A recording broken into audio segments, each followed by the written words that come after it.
అనేది దాదాపు ఫలితాలకు నిజమైన ఫలితాలకు చాలా దగ్గరగా ఉన్నట్టు కనిపిస్తా ఉన్నది.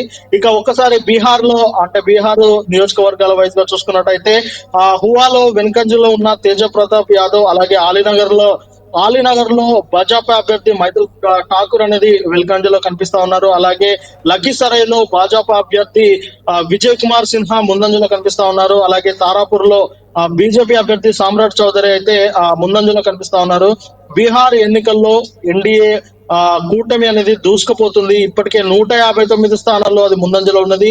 ఇక 123 మ్యాజిక్ ఫిగర్ ను దాటేసి స్పష్టమైన మెజార్టీతో ఎన్డీఏ కూటమి అయితే దూసుకెళ్తుందని చెప్పవచ్చు. ఇక కాంగ్రెస్ మహాగఠబంధన్ అయితే 73 స్థానాలకే అది పరిమితం అవుతా ఉన్నది. ఇక ఏదైతే ఎగ్జిట్ పోల్స్ లో చూపించినట్టు 80 స్థానాల లోపే మా కాంగ్రెస్ కూటమి అంటే మహాగఠబంధన్ అయితే 80 స్థానాలకే పరిమితం అయ్యేలా కనిపిస్తా ఉన్నది. ఇక స్పష్టమైన మెజార్టీతో ఎన్డీఏ ముందుకెళ్తా ఉన్నది. ఇక ఈసారి కూడా ప్రభుత్వమే అంటే నితీష్ ఆధ్వర్యంలోనే బీహార్ లో ప్రభుత్వము ఏర్పాటు చేసే అవకాశం స్పష్టంగా ఉన్నదని చెప్పేసి జేడీయూ కూడా పోస్ట్ చేయడం ఇప్పుడు గమనార్హం. దీనిపైన ఇప్పుడు ప్రధానమంత్రి నరేంద్ర మోడీ అలాగే హోంమంత్రి అమిత్ షా కూడా దీనిపైన స్పందించే అవకాశం కనిపిస్తా ఉన్నది. ఇప్పటికే ఆ ఎన్డీఏ అయితే చాలా స్పష్టంగా బీహార్ లో మరొకసారి మేము ప్రభుత్వాన్ని ఏర్పాటు చేయబోతున్నాము అన్న ధీమాన్ని అయితే వ్యక్తం చేశారు. అదే మాదిరిగా ఇప్పుడు ఫలితాలు కూడా చూడబోతా ఉన్నాము.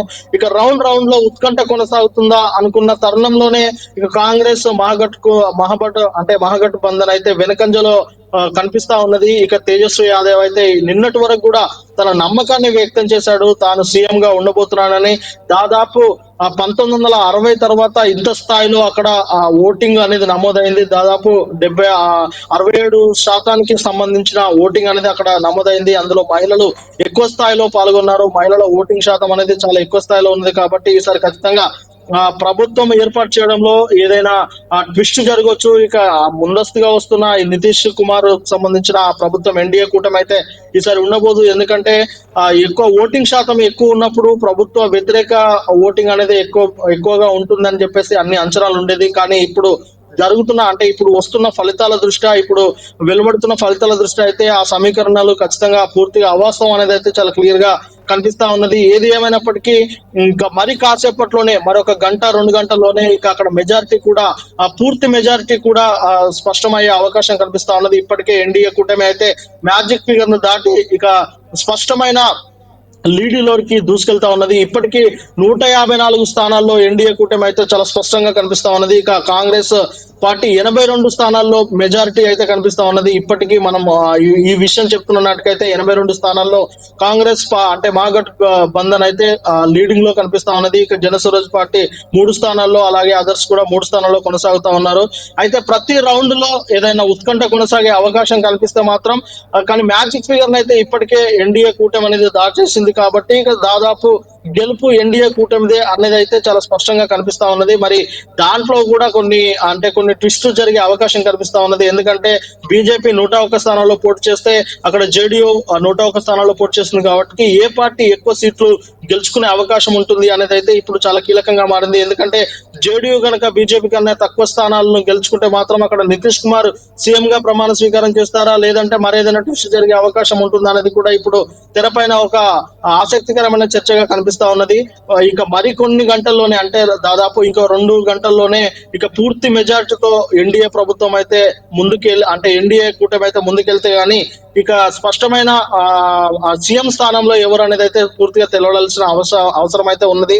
ఇప్పటివరకైతే ఎన్డీఏ అయితే దూసుకెళ్తుందని చెప్పవచ్చు. ఇక మరి కాసేపట్లో మరికొన్ని ఫలితాలు వెలువడే నాటికి ఎలా ఉంటుంది అనేది అయితే ఊహించడం కష్టంగానే కనిపిస్తా ఉన్నది. కానీ ఏదేమైనప్పటికీ ఎన్డీఏ అయితే ఒక స్పష్టమైన మెజార్టీతోనైతే కనిపిస్తా ఉన్నది ఇప్పటివరకు. Okay, right. థ్యాంక్ యూ రాము.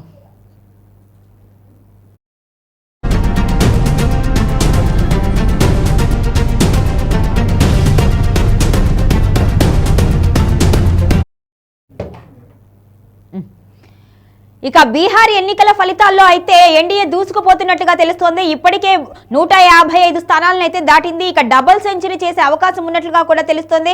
మొత్తానికైతే ఇప్పటికే 3 సార్లు కేంద్రంలో బీజేపీ తన హవా చూపించింది. ఈ బీహార్ ఎన్నికల ఫలితం అనేది కూడా ఇప్పుడు ఒక గిఫ్ట్ గానే భావించవచ్చు ఎన్డీఏ. మొత్తానికైతే ఎన్డీఏ ముందంజలో ఉంది. ఇక్కడ రాహుల్ వ్యూహాలు కానీ అదేవిధంగా కాంగ్రెస్ పార్టీకి సంబంధించిన ప్రయత్నం కానీ ఫలించలేదు అనే తెలుస్తోంది. మొత్తానికి బీహార్ ప్రజలైతే బీజేపీకే పట్టం కట్టే అవకాశం ఉన్నట్లుగా తెలుస్తుంది. మొత్తానికైతే ఈ 2 రౌండ్లలో చూసుకుంటే ఇప్పటికే 155 స్థానాలనైతే గెలుచుకుంది బీజేపీ.